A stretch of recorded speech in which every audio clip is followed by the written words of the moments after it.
Olá, tudo bem? Meu nome é Fábio Futema e hoje estou aqui para colaborar com o curso de vocês. Estou bastante honrado, feliz pela oportunidade, feliz de poder estar passando um pouquinho aí dos nossos conhecimentos, tá bom? Então vamos iniciar aí nossa apresentação. Deixa eu compartilhar com vocês aqui. Vamos lá.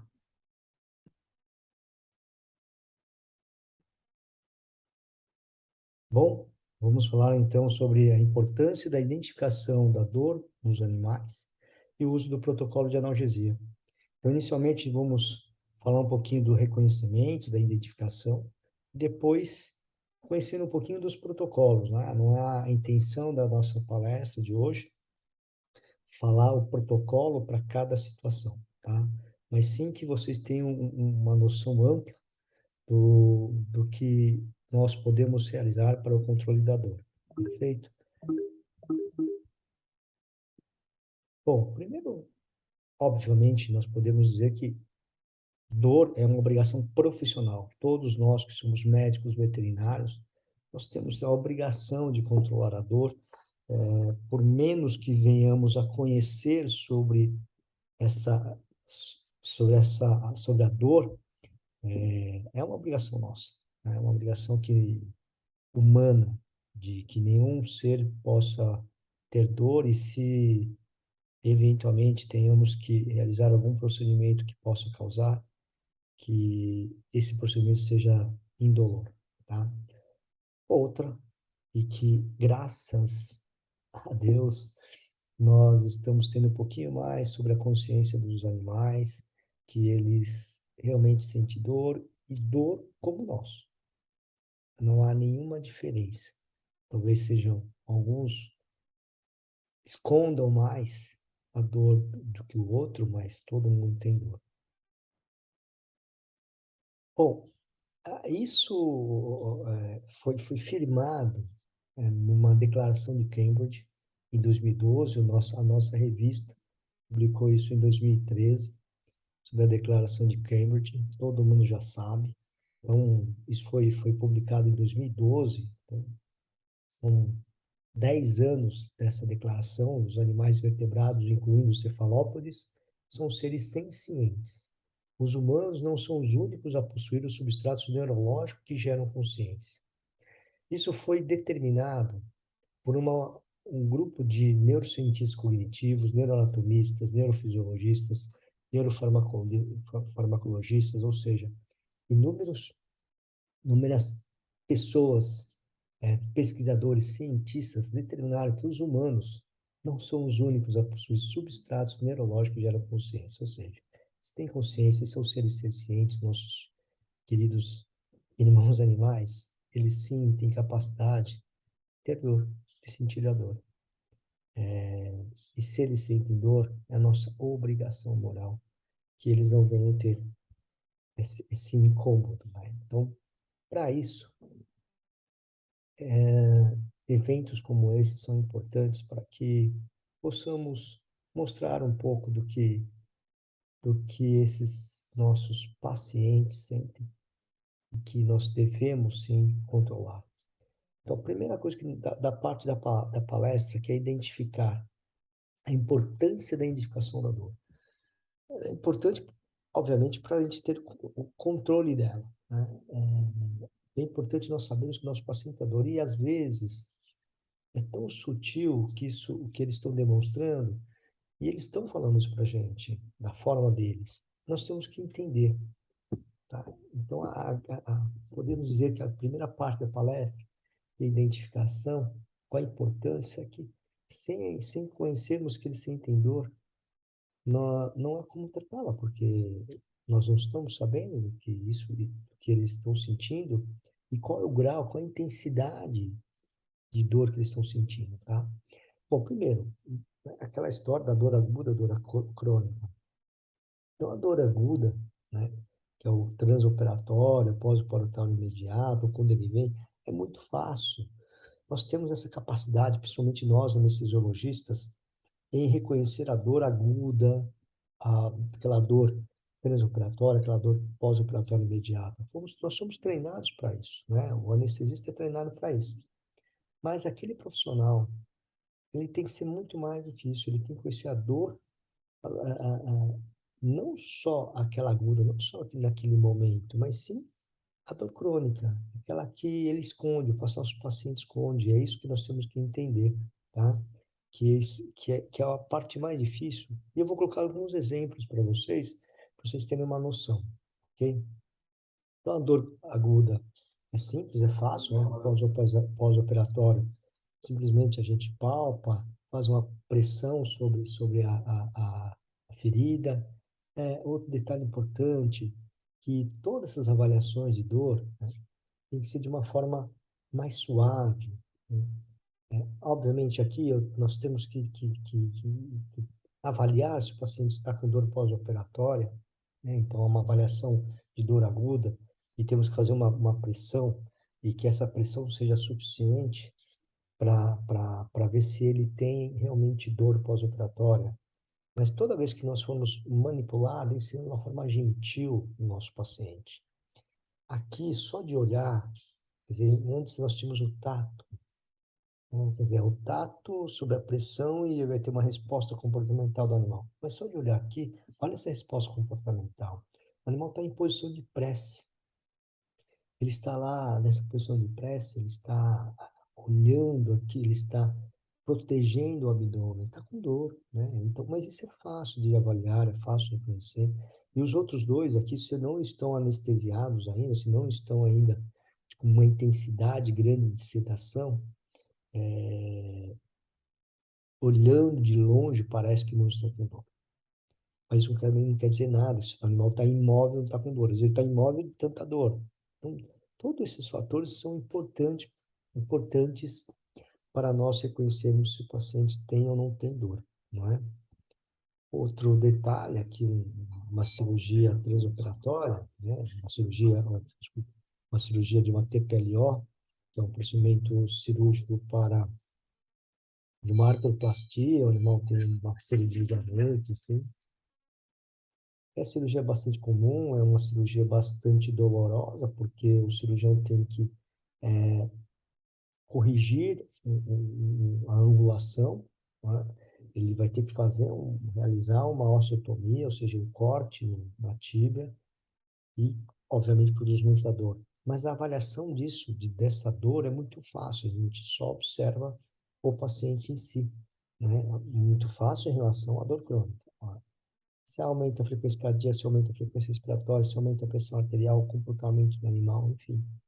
Aqui, só por curiosidade, nós fizemos um bloqueio anestésico do nervo esquiático e do nervo femoral e obturador. Com a associação bloqueio desses três nervos, nós conseguimos anestesia da região e analgesia pós-operatória. Agora, olha só esse detalhe aqui.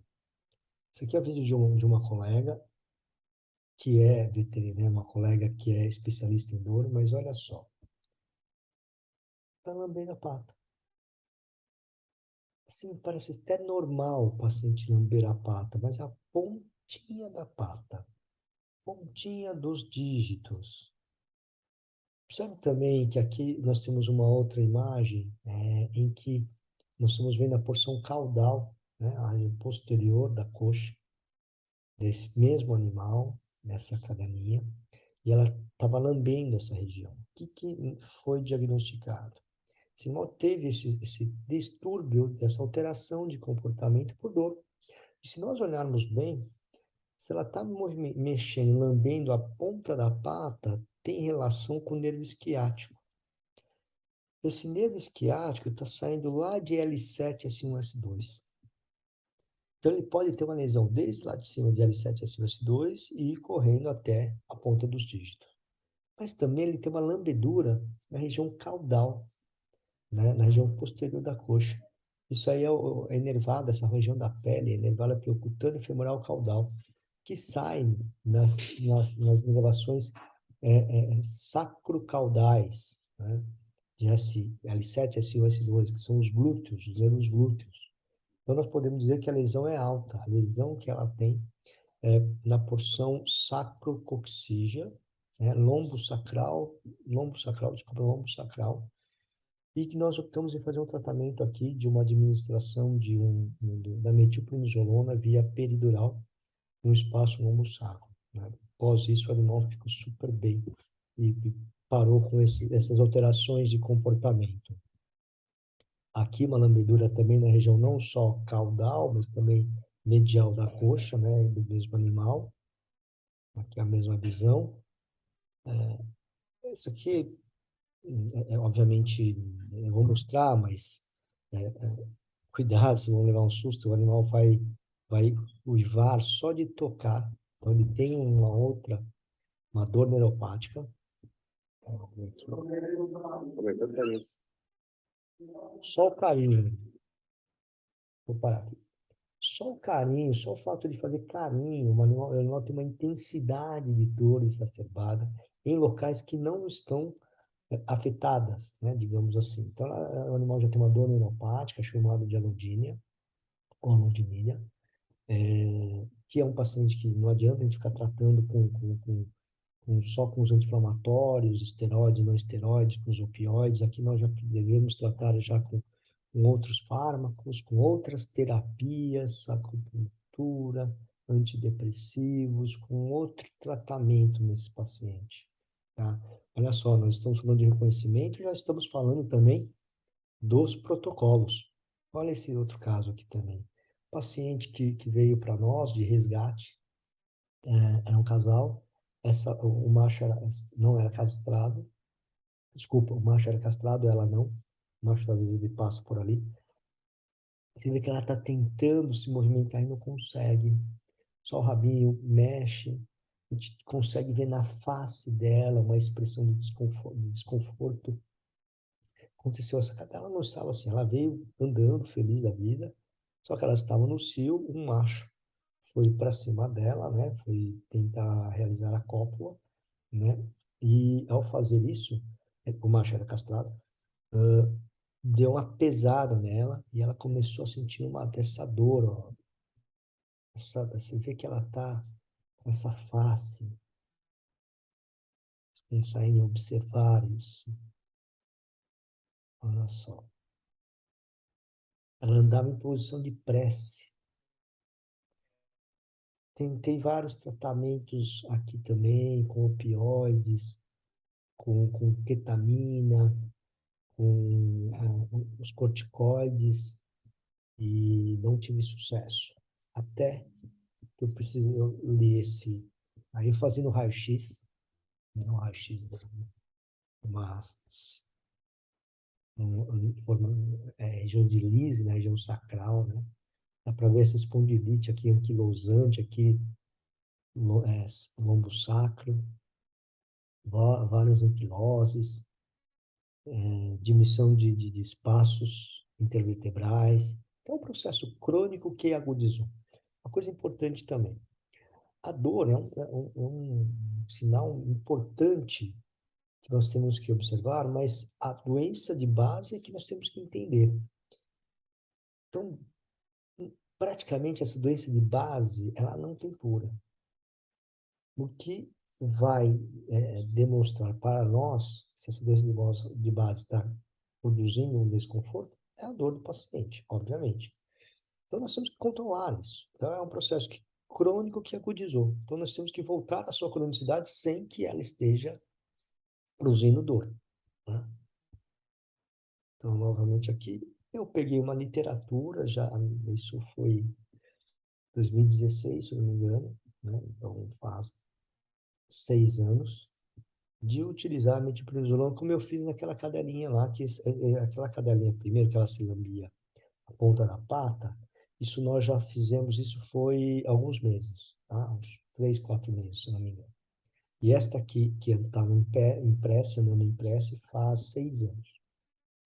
Então, eu peguei esse trabalhinho e apliquei corticoide na via peridural, lombo sacra, a metilprednisolona. Associei a morfina, então, que é um processo para tentar já, e a bupivacaína, a morfina, a bupivacaína é uma anestesia local, mas em subdoses, para não ter bloqueio motor. Então, tirar uma inflamação, né, logo nas primeiras horas, e aí o corticoide depois da sequência, que é a metilprednisolona. E olha só, 24 horas depois. Vê que está com a tricotomia aqui, né? E a tricotomia bem ruinzinha, que fui eu que fiz. Mas você vê que ela está andando agora, na posição quadrupedal, tranquilamente, está alerta, rabinho levantado. Você vê que ela perdeu o desconforto em 24 horas. Tive que repetir mais 3 aplicações após a primeira, depois 15 dias, uma semana depois 15 dias, 15 dias. Um ano depois eu tive que reaplicar e até agora nunca mais. Ou seja, ainda bem, não agudizou mais, ela tá bem agora, tá? Faces mostram muito, né, como nós podemos ver nesse paciente. Então, olha aqui e aqui. As faces mostram bastante o paciente está com dor ou não. Esse era um animal que desenvolveu também uma enfermidade em coluna, né, com muita dor na região também esquiática, de difícil controle. Mas a face já mostra muito, né, as diferenças de faces. Olha, esse animal, olhando por aqui, a gente já consegue ver, tá né, nem apoia a patinha. E quando apoiava, olha só um detalhe aqui no membro, ele fica mais achinelado, não é? Mas, obviamente, você tem que ter uma boa observação, um bom olhar. Ela saindo, se chama, tem uma certa dificuldade de levantar, você vai ver agora. Ó, vocês podem reparar, ó, aquela brincadinha, esse animal. Depois do procedimento que nós fizemos, chama, já levantou. Olha a diferença, né? E como é o andar dela aqui nesse outro vídeo, olha como ela anda. Se ela dá uma chineladinha,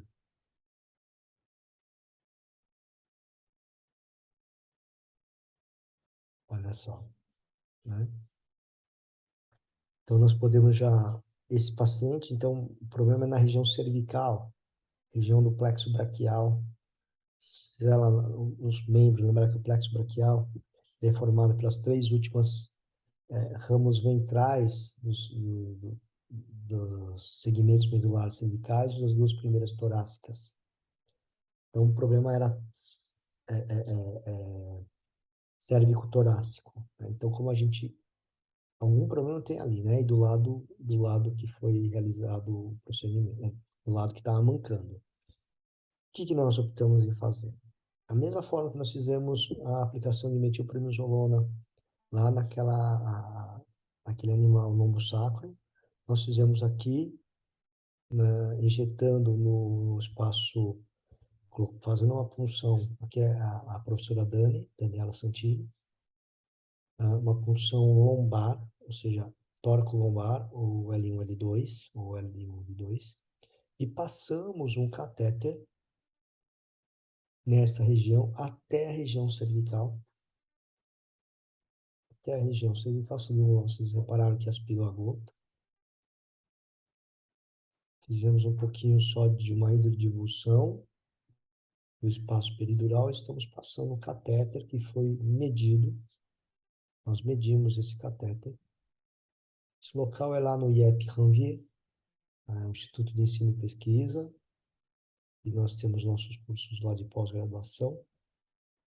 Nós estamos passando o catéter até a região cervical. Passou o catéter até a região, e aí nós aplicamos a metilprednisolona na região cérvico-torácica, tá? E aí vocês têm aqueles resultados que vocês viram anteriormente, do paciente se recuperar aí 24 horas depois, já ficar super bem, tá? E desde então, isso faz talvez um mês e meio da nossa aplicação, nós não tivemos que aplicar mais nada. Então vocês viram aí como alguns tratamentos, e vocês conseguiram ver também uma forma de reconhecer dor, de uma forma mais sutil, que é reconhecer a dor crônica. E como é difícil e como é fácil reconhecer a dor aguda, né? Saiu aqui uma publicação recente, agora esse ano, sobre, né, o manejo, diretrizes de manejo de dor, né, em cães e gatos. Bem interessante também, parece até que a nossa palestra aqui, em que ele não fica colocando protocolos, mas assim também dando ênfase à identificação da dor, né, e o uso dos protocolos. Então é interessante vocês pegarem essa literatura aqui. Obviamente isso aqui está bem já descrito, né, sobre a intensidade de dor, aqui principalmente em dor aguda, né, tem aqui também alguns procedimentos, né, cirúrgicos e através deles o que produz mais dor. E como eu falei para vocês, nós somos muito bem treinados para isso, em controlar a dor transoperatória e pós-operatória. E seguindo esses conceitos, né, sobre a transmissão da dor, a transdução, transmissão, modulação e percepção da dor, nós também é importante conhecer isso para que possamos identificar e também controlar a dor através dos nossos protocolos. Então, essas aqui são bases para o reconhecimento e o tratamento da dor, tá? Não vou ficar aqui falando de cada ponto, mas eles são importantíssimos. Isso em relação à Organização Mundial da Saúde, né, o que eles recomendam, mas o que é interessante aqui, observem, não querendo puxar aqui assim para o meu lado, mas o uso do anestésico local, esse AL. O uso do anestésico local nos momentos de maior intensidade de dor. E hoje as pesquisas já estão bem avançadas, que naquela linha de transdução, transmissão, modulação e percepção da dor, para que não para que realmente consigamos realizar um bom protocolo analgésico.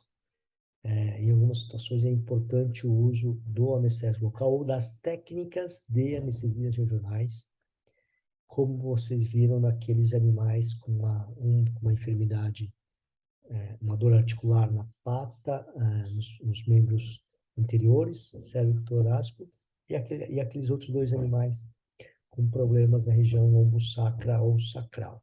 Tá? Ou seja, para nós chegarmos até lá, é importante uma técnica de anestesia regional para isso. Perfeito? Bom, ainda falando aqui da identificação atrelada totalmente ao uso dos protocolos, nós temos que entender sobre essa dor aguda e dor crônica, como estamos falando até agora. Dor aguda é de fácil reconhecimento, dor crônica é de difícil reconhecimento. Dor aguda é fácil o tratamento, a crônica já é um pouquinho mais difícil. Na dor aguda, nós temos que tratar antes que ocorra a injúria, o trauma cirúrgico. Né? Na crônica, é um tratamento que eles chamam nesse guidelines, proativo. O que seria esse tratamento proativo, então? Bom, antes disso, né, no tratamento preventivo, através de medicamentos, como eu falei, dos bloqueios anestésicos, são os mais adequados. Condutas emocionais, que é o transporte do paciente até você, como ele é transportado, como ele é levado até nós para ser operado. Então, vai desde o jejum, né, aquele jejum absurdo de 24 horas, isso já não é mais feito. O paciente já passa do estresse de sede, né, de fome, então isso já não é mais aceito. Condutas ambientais, você pega aquele velhinho, aquele idoso que vai ser submetido a um procedimento, sei lá, X em decúbito dorsal, tá cheio de osteoartrite, displasia, e a gente coloca ele na mesa, aquela mesa cirúrgica, e aí esticamos todo o braço, todas as pernas. Às vezes o paciente tem aquela dor crônica, vai ser operado, sei lá, uma orquiectomia, uma orquiectomia no velhinho. Pô, a orquiectomia dói menos do que ele fica na mesa lá, todo puxado, esticado. Então, todas essas condutas, nós temos que rever isso, nós temos que pensar melhor os nossos pacientes. E voltando, né, e falando do tratamento proativo hoje, são os cuidados preventivos, né, o uso de cuidado preventivo, mas é de uma forma multifatorial, né, numa equipe, uma equipe que saiba cuidar de identificar realmente a dor, então ele tem que ter uma conscientização sobre essa dor crônica. E quando ele manipular de uma forma gentil isso, conversar bastante com o tutor, conversar bastante com quem está lá no dia a dia do animal, para que ver como é que ele está, se ele mudou de comportamento, diferente também, diferença de cães, de gatos, né? Lembrar que os gatos, eles não ficam agressivos, eles começam a se esconder, os gatos têm outros comportamentos, nesses guidelines tá bem enfatizado isso, hoje nós temos escalas de validação adequadas para gatos, tá? Então, nós temos que ter uma conscientização melhor dos nossos profissionais, para que eles possam conversar com os tutores, para que os tutores possam nos dar o feedback e reconhecer a dor do paciente logo no começo, logo no início, tá? Você viu aquele paciente que só o fato dele andar estava diferente. O andar do paciente, ó, tudo bem, né? A avaliadora é a tutora é uma avaliadora de dor. Então ela olhou, percebeu que o andar estava diferente. Depois, como, né, todo veterinário que tem seu próprio animal, ele vai deixando e não cuida direito, né? Não que ela não cuidou, né? Mas santo de casa não faz milagre. Ela percebeu muito antes de qualquer outra pessoa, obviamente, e já iniciamos o tratamento. Então, dor crônica, nós não precisamos ela ter aquela agudização total para chegar e interferir, né? Já está agudizando, tá dando um sinal de agudização, aquele processo crônico, né? Aquela osteoartrite. E é isso que nós temos que orientar nossos tutores. Então, se nós podemos falar alguma coisa sobre qual é a grande importância da identificação da dor, é realmente reconhecer para que nós possamos identificar a dor antes da sua maior expressividade.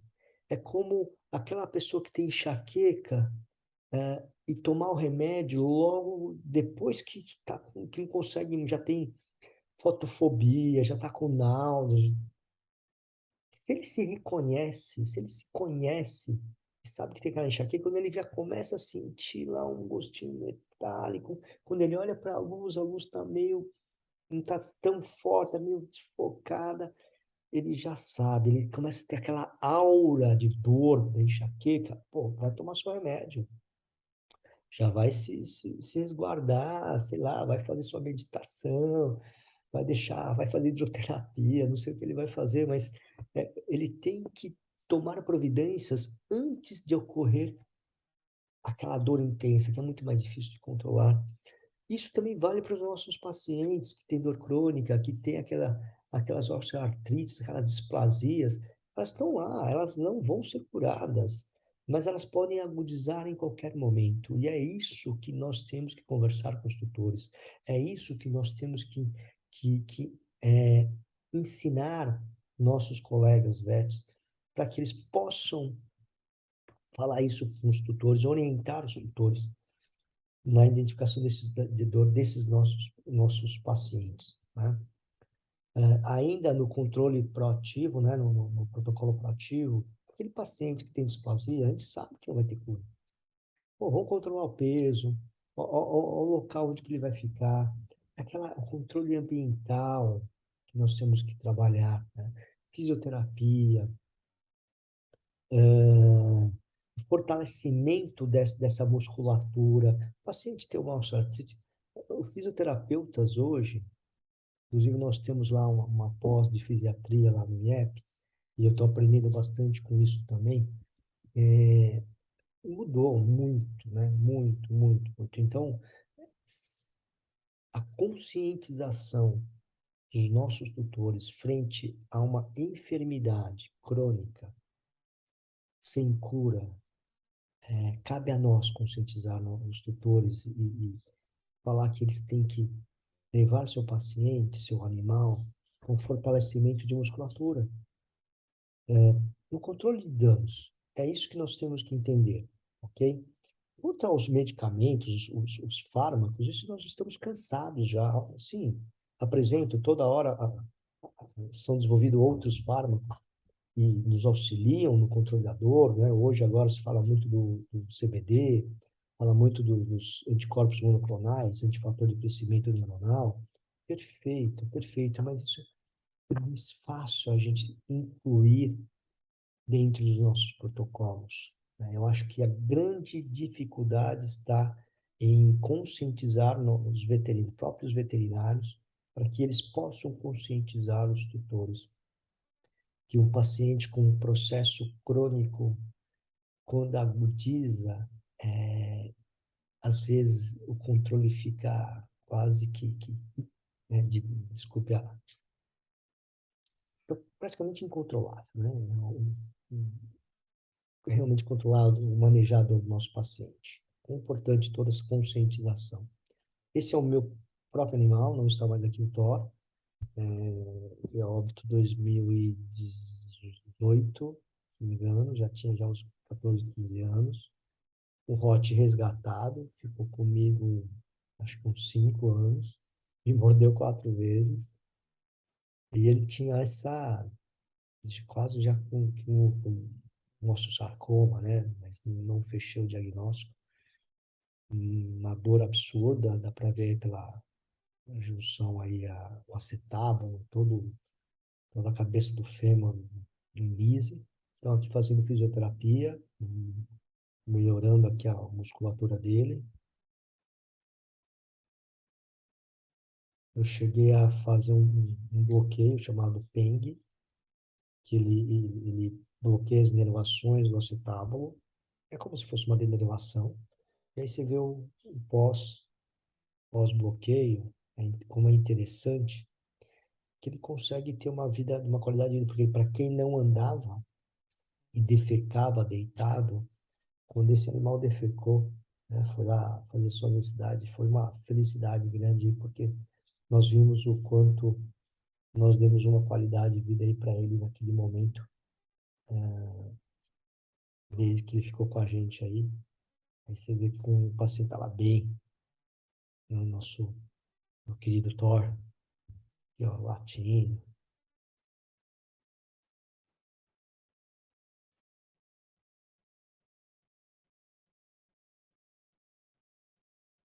Bom, dentro daquelas diretrizes também tem um algoritmo para tratamento de dor crônica e aguda, com os medicamentos que eles sugerem.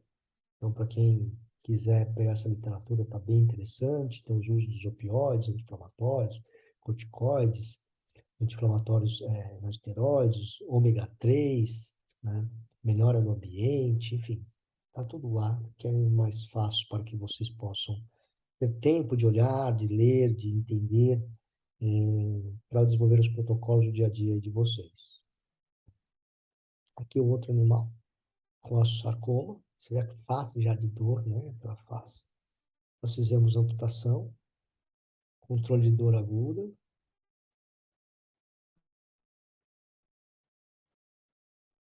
mas eu quero mostrar isso aqui. Depois já se alimentando, fazendo suas necessidades também, urinando. Então, você vê que você vai melhorando a qualidade de vida dela.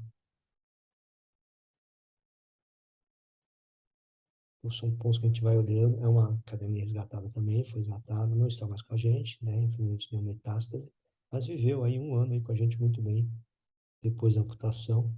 Mas é isso que eu quero mostrar para vocês, ó. O que é controle, que é um protocolo de dor. Dar para esse paciente não só os fármacos, os medicamentos, né? Mas mais do que isso, dá para ela um ambiente saudável, um ambiente feliz, um ambiente de amor, para que ela possa assim, realmente ser cuidada, tratada, controlada todo o processo doloroso, todo o processo emocional que ela teve quando estava com aquele sarcoma, né? Então, eu acho que isso que é o mais importante de tudo isso, assim, o piso que ela vai, onde ela vai estar, todo esse cuidado que nós temos que ter e que nós temos que orientar os nossos tutores. Demais, né?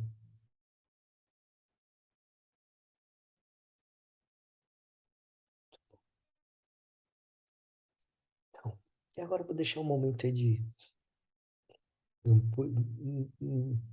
Eu tenho que aproveitar esse momento para falar sobre consciência dos animais. Nós estamos falando de dor, é, olhando os pacientes, nós falamos de cães e gatos, mas e eles não sentem dor? Aí você olha, bem-estar, né? Bem-estar dos animais. Ok, a gente está falando isso de ambiente, de controle, para que eles sintam-se felizes. Não existe abate humanitário, né, gente? Nós somos médicos veterinários, nós estamos aprendendo sobre dor. Isso não dói? Ah, é fácil, é rápido. Desculpe, mas eu tive que os utilizar, sim. Vocês podem depois cortar, assim, mas eu tive que utilizar esse momento para nós pararmos e pensarmos nisso. Se nós estamos falando de um tratamento proativo com os cães e gatos, no momento que nós estamos falando de produção animal, abate, uso absurdo deles, eles sentem dor, sentem sim dor, desconforto, medo, estresse. Né? Aí você lê a escolha do sistema a ser utilizado, porque pode ser uma cadela na porta de gestação. Na fase de gestação você pode ter gaiolas individuais, sistema misto, gaiola baia, e a escolha do sistema depende do mercado consumidor, cuja produção será destinada, por fim, à competitividade do produto final. Produto. Hoje costuma-se usar sistema confinado na criação de suínos em todo o mundo. Neste cenário, os animais são mantidos dentro de instalações cobertas, sem acesso ao ambiente externo ou natural. Esta prática trouxe diversos benefícios para a produção. A exemplo do melhor controle zootécnico e sanitário dos animais, além da melhoria da produtividade e redução do custo de produção. Tá? E a dor, e o desconforto, e o estresse.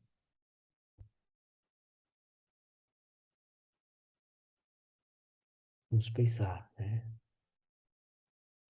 Mas o importante, gente, que há tempo. Ninguém pode voltar atrás, fazer um novo começo. Mas qualquer um pode recomeçar e fazer um novo fim. Ali, na rede social dizem que foi Chico Xavier, mas eu vou dizer que quem foi escreveu essa frase cabe a qualquer um de nós.